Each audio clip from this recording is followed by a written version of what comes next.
बिस्मिल्लाहिर्रहमानिर्रहीम अस्सलाम वालेकुम मेरी यूट्यूब फैमिली कैसे हो सब। दुआ है कि रब ताला तुहानू सब नू खैर खरीयत ना रखे, अपने हिफ्ज़ मान च रखे और तुहाड़ियां तमाम जायज़ ख्वाहिशां पूरियां फरमाए। अगर तुहाडा वज़न बहुत ज़्यादा वध गया और तुसीं ओह तो बहुत ज़्यादा परेशान हो, कुछ कर नहीं पा रहे, कुछ चीज़ का रिजल्ट नहीं आ रहा, तो एक कहवा तुहाडे वास्ते। सब तो पहले पतीले दे विच एक गिलास पानी ऐड किया, इहदे च एक नींबू दे स्लाइस कट्टे हुए इहदे च ऐड करांगे छिलके समेत।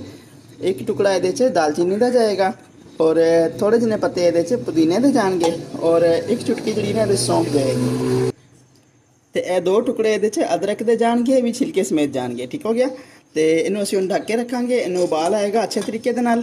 तो जिस टाइम एक गिलास पूरे तो अद्धा गिलास रह जाएगा, मतलब है कि गिलास वड्डा होंदा है, कप छोटा होंदा है, एक कप जिस टाइम रह जाएगा ना, फिर असीं इनू छान के तो ये एक सब तो अहम चीज़ ऐड करांगे और फिर तुहानूं इहदी फाइनल लुक दिखावांगे।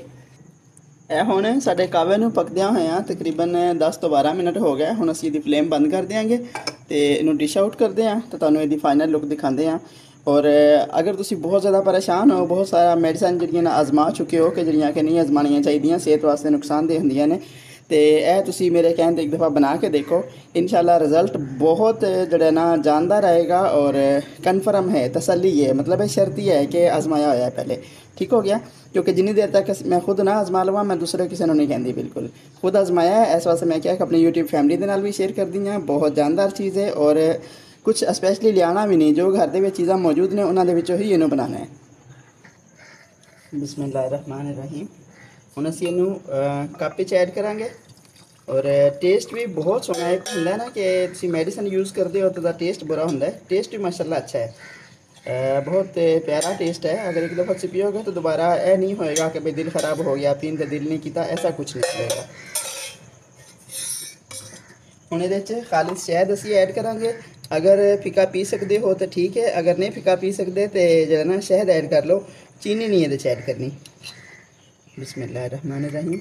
शहद की मिकदार भी लिमिटेड, बहुत ज़्यादा ऐड करने की जरूरत नहीं, क्योंकि कुछ लोगों ना रास नहीं आती, चेहरे ते दाने वगैरह इदा निकल आते हैं। वैसे तो शहद च शिफा है, लेकिन हर बंदे का एक जोड़ा है कि जिस्मानी निज़ाम डिफरेंट होंदा है, किसी को चीज़ रास आती है, किसी को नहीं आती। ठीक हो गया जी। जानदार जी, ईजी जी और बहुत ज़्यादा फ़ायदेमंद रेसिपी ये फाइनल लुक जे। अगर मेरी रेसिपी तुहानूं अच्छी लगे तो कमेंट और शेयर लाजमी करना, इतना थोड़ी हौसला अफजाई होंदी है, बंदे नूं एनर्जी मिलती है कि मेरा जो ना मेरी फैमिली मेरी मेहनत नूं लाइक कर रही है। ठीक हो गया जी। बाकी मेरी तरफों तुहाडे सब वास्ते दुआवां, हमेशा हंसदे वसदे रहो, आबाद रहो। अस्सलाम वालेकुम।